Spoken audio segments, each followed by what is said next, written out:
예수님만 바라보며 나아가는 삶, 이런 제목으로 함께 말씀을 나눠보겠습니다. 오늘 우리가 함께 나누게 될 요한복음 21장은 요한복음의 마지막 장에 해당이 됩니다.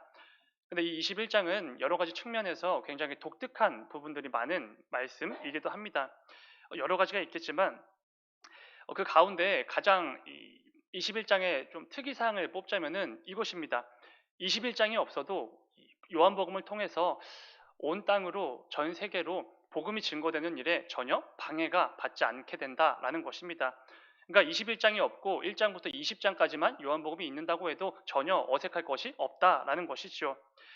21장의 주된 내용 중에 그 절반은 부활하신 예수님께서 사랑하시는 제자들 찾아오시고 그들과 만나셨던 그 내용을 담고 있습니다. 그리고 그 절반은 수제자로 불리는 베드로를 만나시고 그와 대화를 나누는 내용, 이 두 가지가 전부입니다. 근데 본문 앞에 20장에서는 이미 부활하신 주님께서 사랑하는 제자들에게 나타나 주셨습니다. 그들과 만나셨고 그들과 말씀을 나누시고 그들과 교제하셨습니다. 그리고 의심 많은 도마 사건을 통해 그리스도의 부활이 진짜였다는 것을 또 한 번 확증시켜 주셨습니다. 이 모든 내용들이 앞에 20장에 담겨져 있는 것이지요. 그런데 21장에 와서 또다시 부활하신 주님께서 제자들을 찾아오셨던 그 사건을 다시 한번 다루고 있는 것입니다. 왜 굳이 또 한 번 같은 내용을 반복해서 말씀해 주시는가, 이런 좀 고민거리가 생기기도 합니다. 그리고 21장의 나머지 절반이 이 베드로와의 대화로 이루어져 있다고 말씀드리지 않았습니까?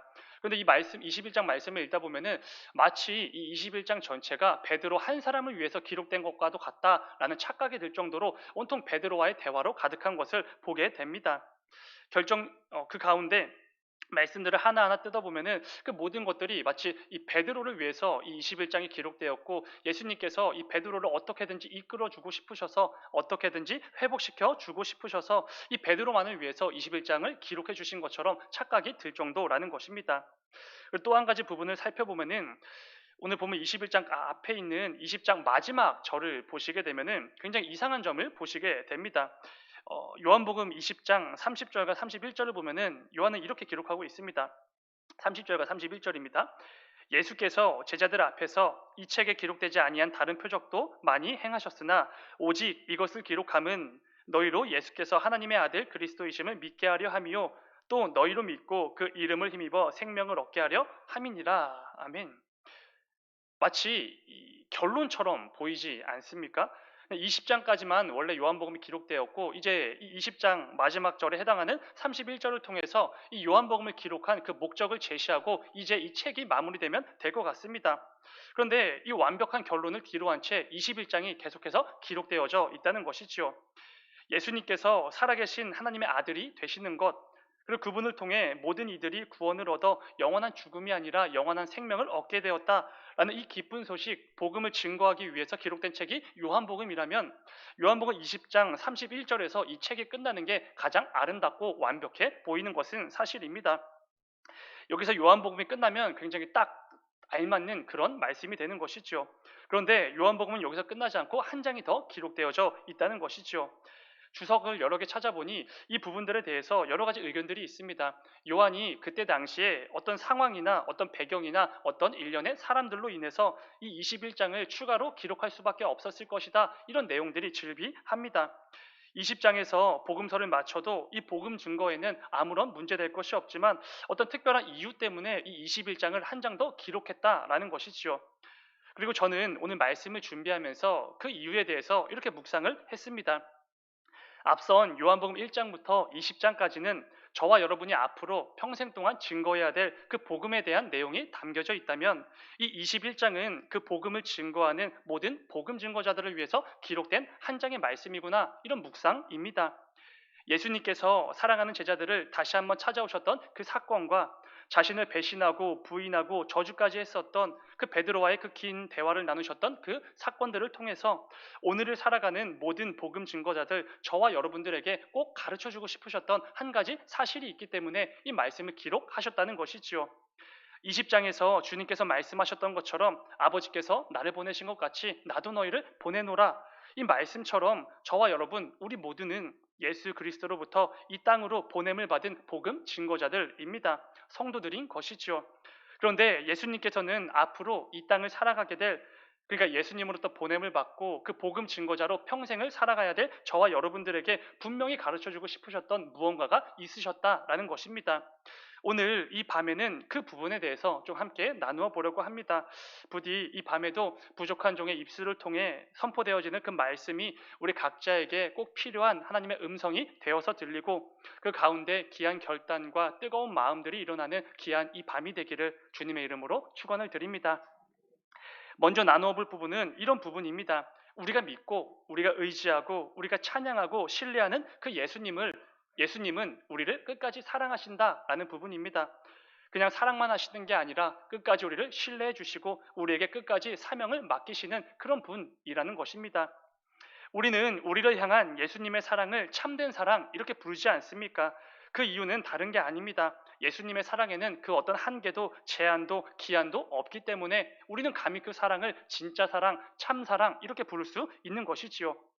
영원하고 무한한 그 끝을 가늠조차 할 수 없는 그 놀라운 사랑으로 우리를 사랑해 주시기에 우리는 그 놀라운 사랑을 끊임없이 그리고 충만하게 누리며 살아가고 있기에 우리가 받는 그 사랑을 참된 사랑 이렇게 고백하는 것이지요.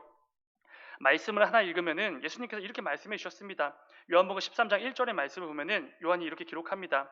1절 유월절 전에 예수께서 자기가 세상을 떠나 아버지께로 돌아가실 때가 이른 줄 아시고 세상에 있는 자기 사람들을 사랑하시되 끝까지 사랑하시니라. 아멘.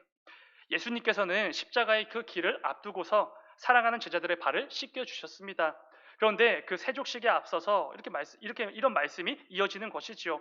세상에 있는 자기 사람들을 사랑하시되 끝까지 사랑하셨다라는 것입니다. 십자가를 통해 그 보혈을 힘입어 생명을 얻게 될 우리 모든 이들을 사랑하신 것과 중요한 것은 그 사랑이 그냥 보통 사랑이 아니라 영원토록 끊이지 않는 참된 사랑, 끝까지 사랑하시는 그런 사랑이라고 분명히 말씀해 주시는 것입니다.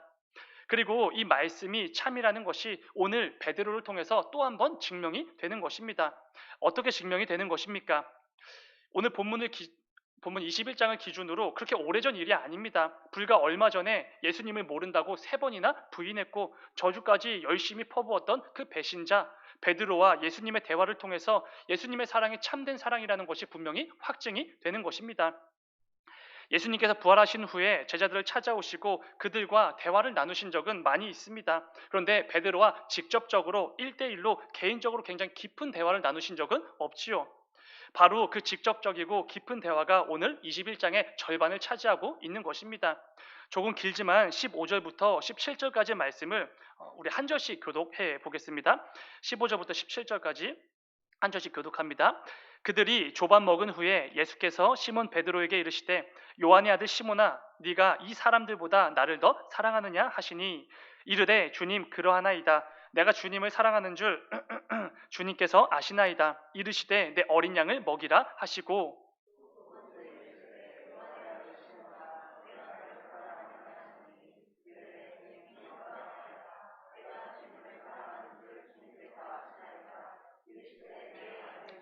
다 함께 세 번째 이르시되 요한의 아들 시몬아 네가 나를 사랑하느냐 하시니 주께서 세 번째 네가 나를 사랑하느냐 하심으로 베드로가 근심하여 이르되 주님 모든 것을 아시오매 내가 주님을 사랑하는 줄을 아시나이다.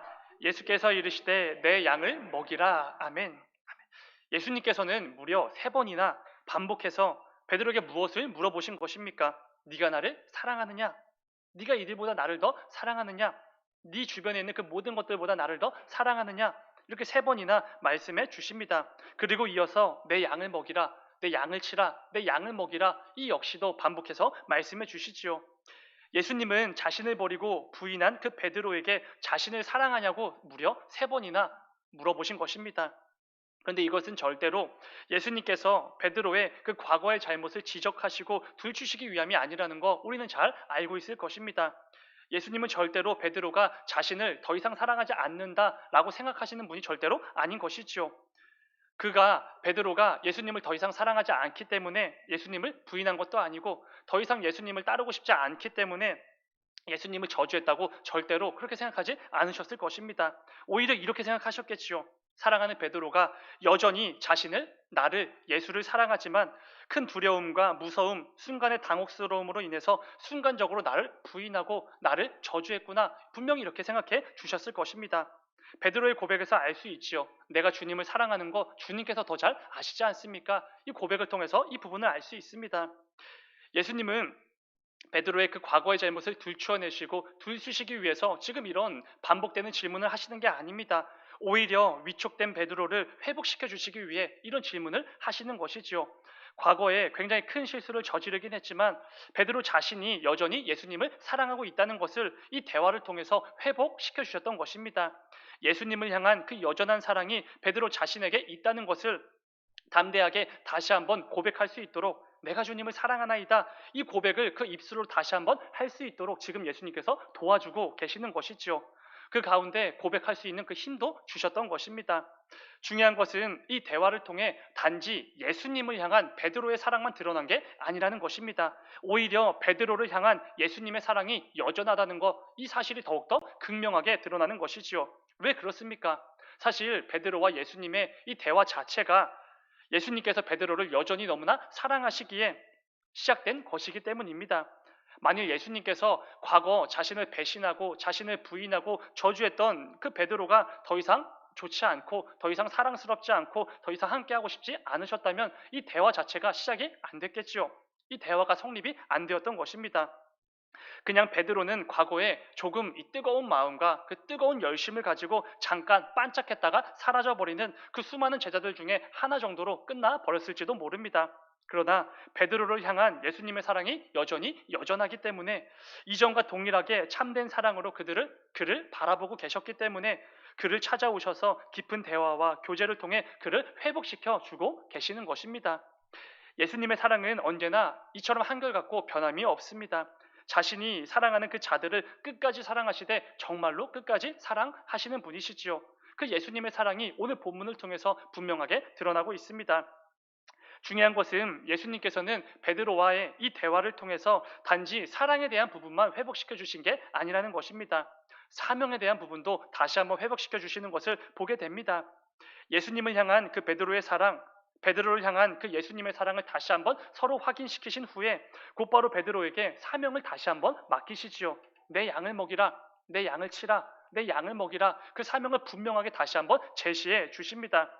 저는 베드로의 마음이 이 부분에서 완전히 무너지고 주저앉았을 거라고 묵상을 했습니다. 부정적인 의미에서 무너지고 주저앉은 게 아닙니다. 다시 한번 자신에게 사명을 맡겨주셨던 그 예수님의 사랑과 은혜와 긍휼과 그 자비 앞에서 감격과 감동, 기쁨과 환희로 완전히 무너지고 주저앉을 수밖에 없었던 것입니다. 나는 예수라는 사람을 알지도 못한다고 그렇게 열심히 부인하고 침튀기면서 저주까지 퍼부었던 그 한심하게 짝이 없는 그런 죄인과 같은 자신에게 천하보다 귀한 그 영혼을 살리는 그 생명이 걸린 그 귀하고 막중한 사명을 다시 한번 맡겨주시는 그 주님의 음성에 어떻게 주저앉지 않을 수 있겠습니까? 와르르 그 모든 것들이 무너져 내렸을 것입니다. 중요한 것은 이를 통해서 그러니까 예수님과 이 대화를 통해서 베드로가 어떻게 변화되었는가라는 부분입니다. 실패와 부끄러운 과거로 치면은 말도 안 되게 큰 실수고 말도 안 되게 부끄러운 과거이지만 그런 것들로 가득한 이 베드로가 예수님과의 대화 후에 어떻게 멋있게 어떻게 담대하게 변했는가 이 부분에 주목해야 됩니다. 예수님은 베드로와의 그 깊은 대화를 통해 그를 향한 주님의 사랑이 여전하다는 것을 다시 한번 확인시켜 주셨습니다. 그리고 동시에 다시 한번 영혼을 살리는 그 말도 안 되는 귀한 사명을 제시해 주시고 맡겨 주시지요. 처음 베드로를 만났을 때 내가 이제는 너를 이 물고기가 아니라 사람을 낚는 어부가 되게 하리라 그 말씀을 다시 한번 상기시켜 주시면서 그 귀하고 복된 사명을 주셨던 것이지요.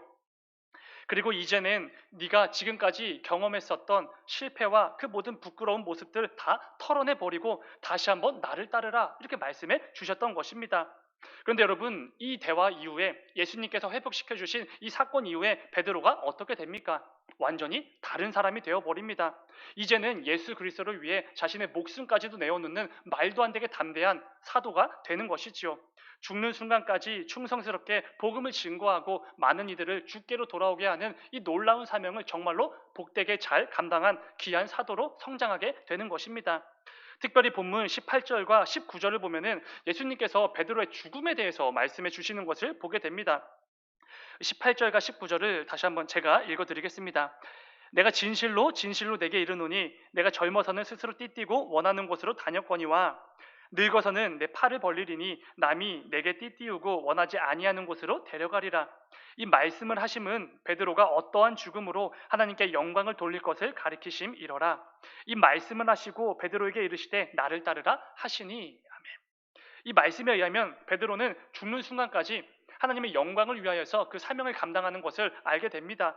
마지막에는 이제는 정말로 목숨을 내어놓고 순교를 통해서 하나님께 영광 돌리게 될 것을 말씀해 주시는 것이지요. 전에는 예수님처럼 붙잡히는 게 너무나 두려웠던 사람입니다. 예수님처럼 붙잡혀서 고문을 받고 십자가에 달려 죽게 될 것이 너무나 두려워서 너무나 사랑하는 예수님을 버렸고 저주했고 부인했던 그 베드로가 이제는 앞으로 순교하게 될 것이라고 말씀해 주시는 것입니다. 이를 통해 과거 그렇게 겁에 질려 있고 두려움에 벌벌 떨어서 예수님을 부인하고 저주했던 베드로가 이제는 완전히 다르게 되는 것이지요. 예수님을 통해 사랑과 사명이 회복되어서 이제는 자신의 목숨이 달린 그런 상황에서도 더 이상 예수님을 부인하지 않습니다. 도망치지도 않고 이제는 순교를 감당할 만큼 하나님께 영광을 위한 그 삶이 정말로 충성스럽게 나아가게 되는 것이지요. 너무 멋지고 담대한 주님의 종으로서 비로소 세워지게 되는 것입니다. 베드로는 그래서 늘 이렇게 고백하며 이 말씀을 시작하는 것을 보게 됩니다. 베드로가 기록한 베드로 전서와 후서의 1장 1절 각각 말씀을 보면 이렇습니다. 베드로 전서 1장 1절입니다. 맨 앞에 보면 이렇게 돼 있죠. 예수 그리스도의 사도 베드로는, 그리고 베드로 후서 1장 1절도 마찬가지입니다. 예수 그리스도의 종이며 사도인 시몬 베드로는 늘 이렇게 자신의 말씀을 이어가는 것을 보게 됩니다. 예수 그리스도의 사도 베드로, 예수님께로부터 보냄받은 자라는 것을 늘 기억했고 충성스럽게 그 사명을 감당하며 살았다는 거, 이 말씀을 통해서 분명히 알 수 있는 것이지요. 사랑하는 여러분, 중요한 것은 예수님께서는 저와 여러분에게도 동일하게 말씀해 주신다는 것입니다. 매일같이 넘어지고 무너지고 하나님을 등지고 이렇게 하나님 앞에 나와 아버지라고 부르기조차 민망한 그런 삶을 살 때도 분명히 있지만, 그런 우리들에게도 예수님께서 찾아오셨고 놀랍고 위대한 사랑으로 그 베드로마저도 끝까지 사랑하셨던 것처럼 우리 역시도 그 놀랍고 위대한 사랑으로 여전히 사랑한다고 말씀해 주시는 분이시지요.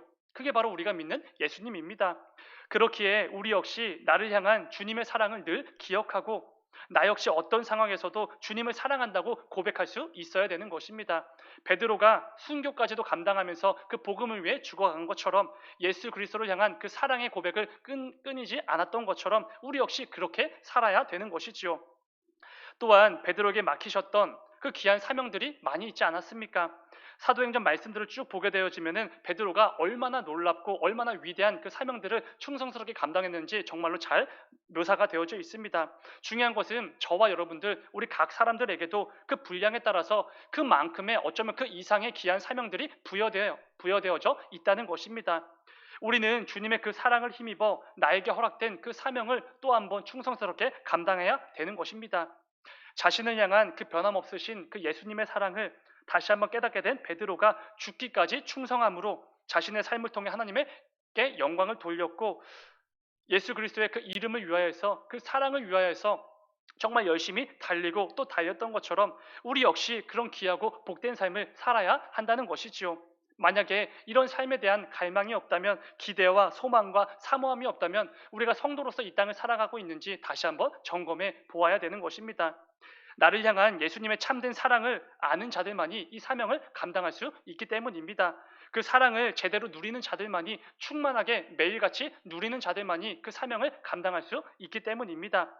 반대로 생각하면은 우리 모두를 향한 예수님의 참된 사랑을 제대로 모르고 제대로 누리지 못하면 애초에 나에게 맡기신 그 사명 온전히 감당해낼 수가 없지요. 제가 청소년부 교사분들을 위해서 새벽에 기도할 때마다 늘 이런 기도 제목을 가지고 기도합니다. 그들이 먼저 예수 그리스도의 사랑을 충만하게 누리게 하시고 내가 누린 그 사랑을 아이들에게 흘려보내고 담대하게 가르치게 해달라고 늘 이렇게 기도를 합니다. 이것처럼 예수 그리스도의 그 풍성하시고 놀라운 사랑을 믿고 누리는 자들만이 그분께서 맡기신 그 모든 사명들을 충성스럽게 끝까지 감당할 수 있는 것입니다. 나를 향한 주님의 사랑을 모르면 절대로 끝까지 충성할 수가 없는 것이지요. 부디 오늘 말씀을 기억하시면서 베드로를 끝까지 사랑하시고 사명을 맡기셨던 그 예수님께서 나 역시 끝까지 사랑하시고 또한 귀한 사명을 맡기셨다는 그 사실을 분명히 믿고 늘 그 놀라운 사랑을 충만하게 누리며 그 사랑을 힘입어 나에게 맡겨진 그 모든 사명들을 충성스럽게 감당하며 나아가는 우리 모두가 되시길 주님의 이름으로 축원을 드립니다. 이 시간 또 한 가지 나눠볼 부분은 이것입니다. 언제나 예수님만 바라보며 나아가는 삶에 대한 부분입니다. 앞서 나눈 것처럼 예수님은 베드로와의 대화를 통해서 변함없으신 사랑과 여전히 그 귀한 사명이 그에게 주어져 있다는 것을 분명히 확실하게 보여주셨습니다. 그런데 여러분 이어지는 구절들을 보면 굉장히 뜬금없는 상황이 전개되는 것을 보게 됩니다. 베드로가 갑자기 왜 이러는가라는 의문이 들 정도로 이상한 말씀이 등장하는 것이지요. 예수님께서 아까 나누었던 것처럼 베드로에게 네가 장차 순교할 것이다. 네가 이런 죽음으로 하나님께 영광을 돌리게 될 것이다. 그러니 너는 나를 따르라 라고 말씀을 하십니다. 그런데 이어지는 20절과 21절의 말씀을 보면 이렇게 말씀합니다. 우리 함께 읽어볼까요? 20절, 21절 시작. 베드로가 돌이켜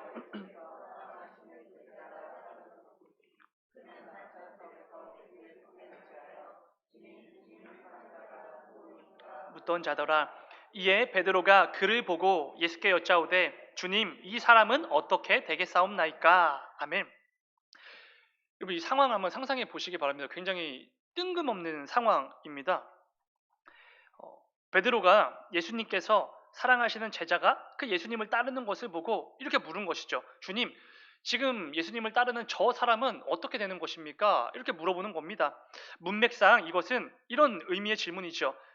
베드로 자신은 예수님을 따르다 순교하게 될 텐데 저 사람은 어떻게 됩니까? 어떻게 죽게 됩니까? 저 사람도 순교합니까? 지금 이 질문을 예수님께 하고 있는 것입니다.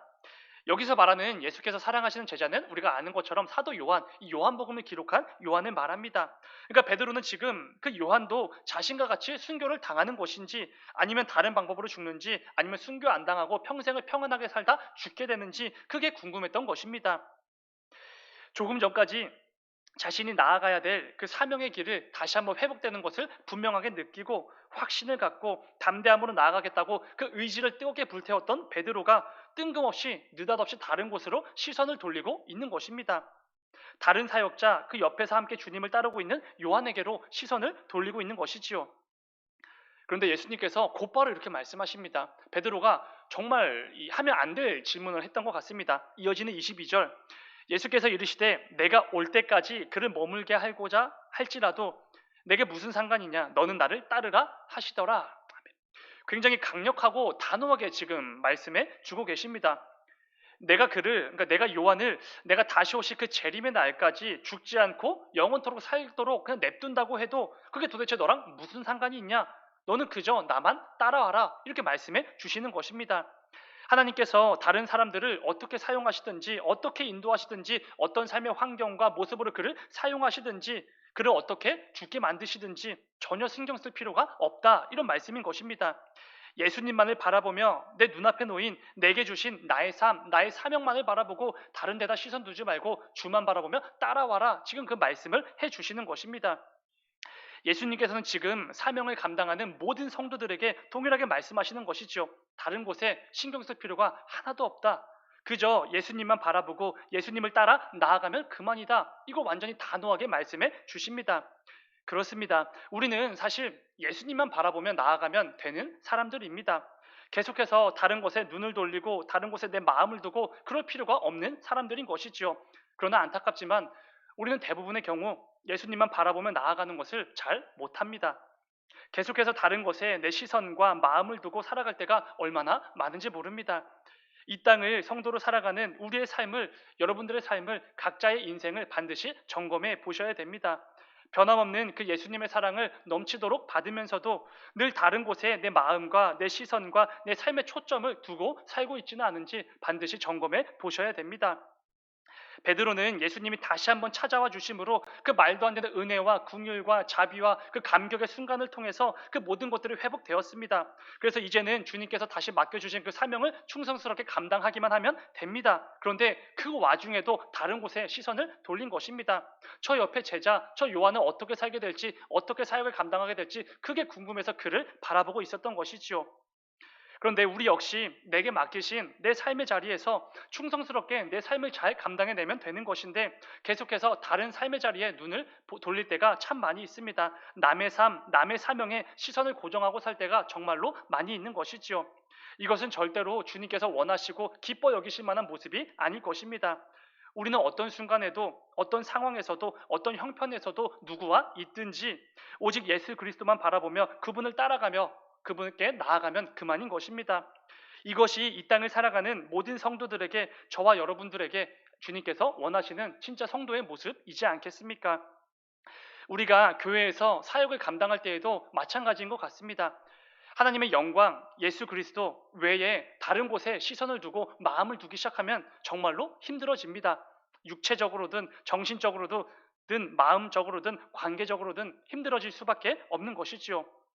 많은 훌륭한 주의 종들이 정말 비참하게 무너지고 처참하게 넘어지는 그 모습들 참 많이 봐왔습니다. 제가 그 신학교 시절에 정말 감명 깊고 정말 은혜를 받으면서 읽었던 책이 한 권 있는데요. 놀랍게도 얼마 후에 그 책을 쓰신 그 훌륭한 목사님이 불미스러운 일로 뉴스에 나오셨습니다. 근데 오해도 아니고 루머도 아니고 정말로 입증이 됐습니다. 사건으로. 정말 큰 충격을 받았던 기억이 있습니다. 어떻게 그럴 수가 있나? 이게 말이 되나? 그렇게 여겼던 기억이 있습니다. 그런데 여러분, 그렇게 탁월하고 훌륭하고 잘 쓰임받던 주의 종들이 무너지는 이유가 무엇이겠습니까? 여러 가지 설명할 수 있겠지만 근본적인 이유는 이건 아니겠습니까? 다른 곳에 눈을 돌렸기 때문입니다. 하나님의 일, 하나님의 영광, 예수 그리스도가 아니라 내 만족과 유익, 내 정욕, 세상의 가치와 기준에 눈을 돌릴 때 그렇게 되는 것이죠. 연약한 죄인들은 그렇게 될 수밖에 없습니다. 지난 단기 선교 세족식 때 담임 목사님께서 기억하실지 모르시겠지만 저를 기도해 주실 때 이렇게 기도해 주셨습니다. 주의 종의 길을 가는 동안, 그러니까 조국희 목사 주의 종의 길을 가는 동안 다른 곳에 눈 돌리지 않게 하소서, 이런 기도를 해 주셨습니다. 무슨 기억나시나요? 기억 안 나실 것 같은데 너무 이렇게 분주하게 이제 이루어지는 순간들이어서요. 세족식 되게 분주합니다. 네. 그때 제가 굉장히 이 뜨거운 마음으로 울면서 굉장히 단단하게 결단하고 결심했던 기억이 있습니다. 그렇지요, 여러분. 하나님의 일을 감당하는 우리 주의 종들은 다른 것이 없습니다. 다른 곳에 눈 돌리지 않고 끝까지 충성하는 것, 이것이면 다 되는 것이지요. 맡은 자에게 구할 것은 충성이다. 이 말씀을 기억하면서 어떤 상황에서도 어떤 형편에서도 예수 그리스도만을 바라보며 묵묵하게 충성스럽게 그 길을 걸어가면 그만인 것입니다. 중요한 것은 여러분, 이 말씀, 이 묵상은 절대로 목회자들에게만 해당되는 게 아니라는 것입니다. 모든 성도들에게도 동일하게 적용이 되어지는 말씀이지요.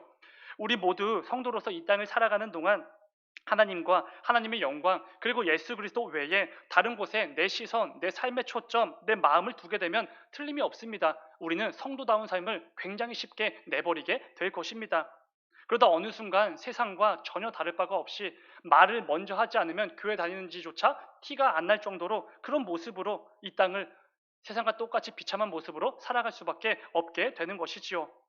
사랑하는 여러분, 이 밤에 함께 기도하실 때 무엇보다 우리 교회의 모든 교역자들과 이 땅에 속한 모든 목회자들을 위해서 함께 기도해 주시기 바랍니다. 이 악하고 악한 시대 속에서 그 시대의 흐름과 풍조에 절대로 눈 돌리지 않고 마음 뺏기지 않고 오직 예수 그리스도만을 바라보며 묵묵히 나아가는 모든 목회자들이 될 수 있도록 함께 기도해 주시기 바랍니다. 또한 온 땅에 우리 모든 성도들을 위해서도 기도해 주시기 바랍니다. 아무도 하나님을 예배하지 않고 경외하지 않는 이 패역하고 악한 세상 속에서 그래도 우리 성도들만큼은 다르다는 걸 보여줄 수 있어야 됩니다. 그래도 우리 성도들만큼은 예수 그리스도만을 바라보며 살아계신 하나님을 늘 드러내고 예수 그리스도를 증거하는 그 온 땅의 성도들이 될 수 있도록 이 밤에 함께 기도해 주시기 바랍니다. 그 가운데 특별히 저와 여러분이 속한 우리 은작교회에 늘 예수 그리스도만을 바라보며 나아가는 성도들이 점점 더 가득하여져서 우리가 감당하는 모든 사역과 사명을 통해 또 모든 드려지는 예배와 이루어지는 모든 행사를 통해서 오직 하나님께 영광이 되어지고 예수 그리스도의 그 사랑을 마음껏 증거하는 그 일에 쓰임받는 복되고 귀한 교회로 세워질 수 있도록 하고 함께 기도하는 이 밤이 되기를 주님의 이름으로 축원을 드립니다. 잠시 기도하겠습니다.